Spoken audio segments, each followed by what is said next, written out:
Après une semaine d'intempéries, le résultat est désastreux. Il suffit de baisser les yeux pour s'en rendre compte. Sans protection, le vent et la pluie ont fait des ravages. Très peu sont vendables. On a au moins 70% des pertes en tomates. Ce qui est sauvable, je pense, on peut compter entre 5 à 6 bacs, ce qui reviendrait au maximum à une centaine de kilos. Sur cette petite parcelle, 300 kilos auraient pu être récoltés en temps normal. Ailleurs, la culture des salades en plein air a elle aussi subi des dégâts.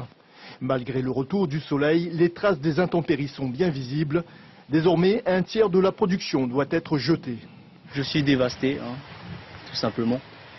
Voir tous ces salades pourries, tout simplement. Trop d'humidité. Et après, qu'est-ce qui apparaît? Il y a des maladies, il y a quoi?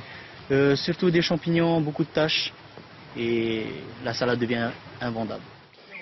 Heureusement que sur les 9 hectares de l'exploitation, la moitié est sous serre. En théorie protégée du mauvais temps et du vent, mais ces derniers jours victime d'un déficit de luminosité. Il y a quand même un peu plus de production ici que dehors. Ouais. Donc on récupère au moins 80% ici. À part bien sûr ceux qui sont touchés par les fuites au niveau de la serre. Mais avec l'absence de soleil pendant toute cette semaine, bon, la salade va être retardée. La croissance n'est pas comme il faut, quoi. Voilà, pas comme il faut, tout simplement. Baisse de production, retard de croissance, autant de facteurs annonciateurs d'une pénurie et donc d'une flambée des prix pour les légumes, mais aussi pour les fruits.